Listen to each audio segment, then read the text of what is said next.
ครบรอบ24 ปีวันที่ 14 ตุลา 2025 กองบัญชาการป้องกันความสงบแขวงสวรรณเขตได้จัดพิธีเฉลิมฉลองวันแห่งชาติต้านยาเสพติด 12 ตุลา 2001 ครบรอบ24 ปีอย่างสมควรที่สนามกีฬาแขวงสวรรณเขตในวันที่ 14 ตุลา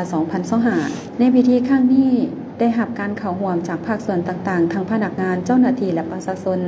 โดยเฉพาะมีตัวแทนนักเรียนจากโรงเรียนมัธยมสมบูรณ์สวรรค์เข้าร่วมอย่างหลวงหลายในนามตัวแทนเยาวชนรุ่นใหม่และสมาชิกชาวหนุ่มนักเรียนได้ออกมาเรียกร้องอย่างแข็งขัน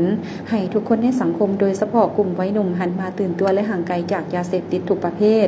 ในการให้สัมภาษณ์ต่อผู้สื่อข่าวครั้งนี้ตัวแทนนักเรียนเน้นหนักว่ายาเสพติดเป็นภัยข่มขู่ให้แห้งต่อความมั่นคงของประเทศชาติสร้างความเสียหายต่ออนาคตของเยาวชน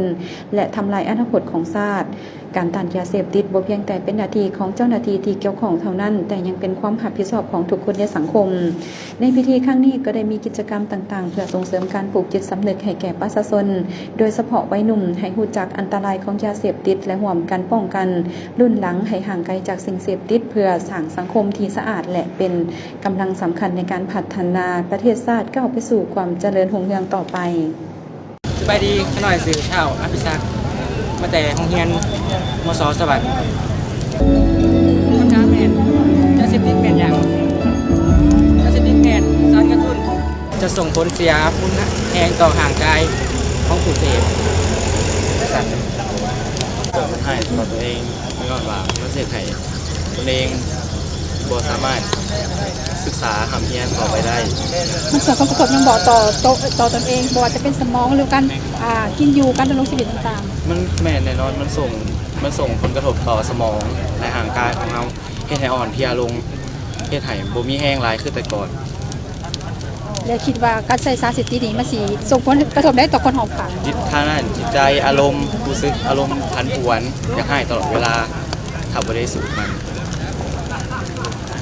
วายใช้กันเกิดมีความแตกแยกระหว่างครอบครัวแล้วเคยเห็นครอบครัวอื่นที่ว่าติดยาเสพติดแล้วเขาเป็นเอาได้ในครอบครัวนั้นคนที่ติดยาเสพติดควบคุม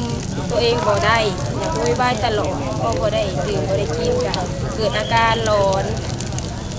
ด้านเงินคำอย่างเดียวได้เด้คเวลาบ่มีเงินคำประเทศใดผู้ติดยาวุ่นวายบ่ได้นำครอบครัวแล้วเพิ่นไปเฮ็ดอะไรเกิดขี้รักอยู่ดีซื้อยาเสพติดมากินมันเกิดในความสงบในสังคมเกิดความวุ่นวายเป็นภัยต่อสังคมจะเกิดในสังคมมีความสงบและการต่างกันเพื่อนทุกคนอ้อมขางอยากบอกว่าบ่อยากให้วนกับสารเสพติดเพราะว่ามันเฮ็ดให้ความรู้ของเฮา